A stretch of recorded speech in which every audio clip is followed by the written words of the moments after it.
Assalamualaikum warahmatullahi wabarakatuh. Di sini saya akan mengulas kembali dari jawaban-jawaban pertanyaan hasil presentasi kemarin, yaitu tentang bab toharo. Di sini saya mengambil 3 pertanyaan, yaitu diantaranya 2 pertanyaan dari kelas 4E dan 1 pertanyaan dari kelas 4C. Oke, untuk pertanyaan pertama, mari kita bahas.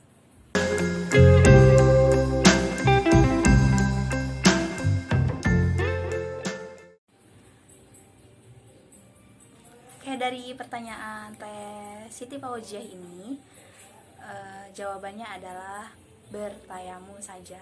Karena apa? Karena ada uzur. Nah, uzurnya ini yaitu tidak ada air sama sekali. Mungkin ada air, tetapi hanya cukup untuk kebutuhan, yaitu untuk minum. Nah, jadi di sini cara bersucinya atau mandi junub ini cukup dengan bertayamum. Nah, kita bahas terlebih dahulu apa aja sih sebab-sebab diperbolehkannya bertayamum. Nah, di sini saya menyimpulkan yang pertama yaitu tidak ada air untuk berwudu. Kita udah mencari kemana-mana tetapi tidak ada air, nah maka diperbolehkan untuk bertayamum. Yang kedua yaitu ada penyakit yang mengakibatkan tidak boleh memakai air. Contohnya, seorang dokter melarang kepada pasiennya untuk menggunakan air karena dapat mengakibatkan pasien tersebut penyakitnya semakin memburuk jika terkena air, maka diperbolehkan untuk bertayamum. Nah, kemudian ada air hanya sekedar mencukupi kebutuhan minum manusia atau binatang yang muhtaroh atau dihormati.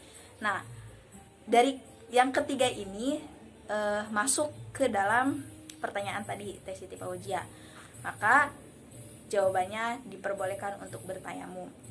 Allah berfirman dalam Al-Quran surat Al-Ma'idah ayat 6, A'udzubillahi minasyaitonirrajim, bismillahirrahmanirrahim, wa in kuntum zunuba fatahhiru wa in kuntum mardo aw ala syafarin aw zaa ahadu minkum minal ghaidi aw lamastum an-nasaa falam tajidu amaan, yang artinya, jika kamu junub maka mandilah, dan jika kamu sakit atau dalam perjalanan atau kembali dari tempat buang air atau menyentuh perempuan lalu kamu tidak memperoleh air, maka bertayamumlah dengan tanah yang suci.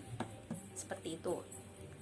Jadi jawabannya adalah tetap bertayamum saja. Nah, bagaimana sih cara bertayamumnya ini? Cara bertayamum mandi junub ini, nah yaitu cukup tempelkan telapak tangan ke tanah atau debu, kemudian ditiup, lalu usapkan ke wajah sekali.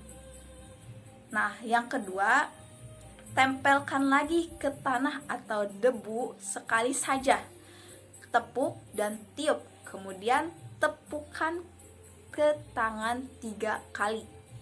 Setelah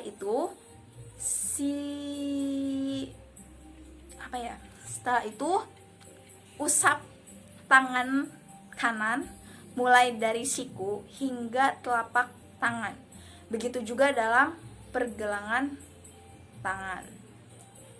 Jadi jawaban dari Teh Nurfad ini yaitu tetap bertayamum.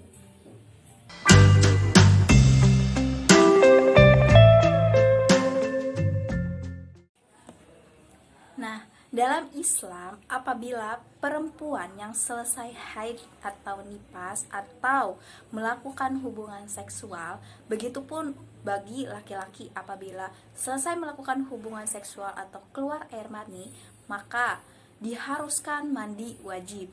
Mandi ini dilakukan untuk membersihkan diri dari hadas atau kotoran, baik hadas kecil maupun hadas besar. Nah, sebab apabila belum melakukan mandi wajib ini, maka seseorang masih terlarang untuk melakukan ibadah, terutama ibadah sholat ataupun ibadah puasa dan ibadah lain-lainnya. Pada hakikatnya, mandi adalah mengguyur seluruh badan dengan air, yaitu mengenai rambut dan kulitnya. Hadis Aisyah radhiyallahu anhu yang menceritakan tata cara mandi dari Nabi Shallallahu Alaihi Wasallam. Summa yufidu ma'a ala jasadihi kullihi, yang artinya kemudian beliau mengguyurkan air pada seluruh badannya. Yang paling utama dalam melakukan mandi wajib ini yaitu membasuh seluruh badan dari ujung rambut hingga kaki. Tidak hanya itu, saat mandi juga perlu membersihkan setiap kotoran yang menempel di tubuh menggunakan air yang suci dan bersih. Jadi dari pertanyaan Sania ini, apakah dalam mandi wajib harus dengan keramas? Nah, ya tentu. Tadi kan sudah dijelaskan bahwa pada hakikatnya mandi adalah mengguyur seluruh badan dari ujung rambut hingga ujung kaki.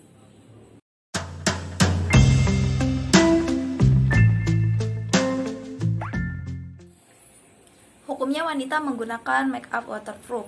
Nah, di sini ada 2 jenis make up. Di antaranya yang pertama yaitu memiliki ketebalan dan membentuk lapisan. Maksudnya make up ini harus dihilangkan sebelum melakukan wudhu, karena menghalangi sampainya air kepada anggota wudhu. Jika tidak dihilangkan terlebih dahulu si make up itu, maka wudhunya tidak sah. Contohnya seperti lipstick, bedak wajah yang tebal, dan lain-lain. Nah, yang kedua yaitu jenis make up tidak memiliki ketebalan dan tidak membentuk lapisan. Make up ini tidak harus dihilangkan karena tidak mengandung lapisan, sehingga tidak ada ketebalan yang menghalangi basahan air wudhu tersebut. Contohnya seperti make up yang hanya berupa warna, yaitu contohnya kayak pewarna kuku. Dari kedua jenis make up yang tadi saya sebutkan, make up waterproof tergolong yang mana? Nah, dari namanya aja kita udah tahu bahwa salah satu jenis make up yang sekarang banyak diminati di kalangan perempuan zaman sekarang ini tergolong jenis pertama, waterproof, yang artinya adalah anti air. Nah, ini jelas menunjukkan memiliki ketebalan dan lapisan sehingga harus dihilangkan saat hendak berwudu. Maka apabila seorang wanita ini menggunakan make up waterproof, tapi ketika dia mau wudu, dia tidak menghilangkan terlebih dahulu si make upnya, maka hukumnya tidak sah apabila tidak dihilangkan make upnya. Jadi seperti itu.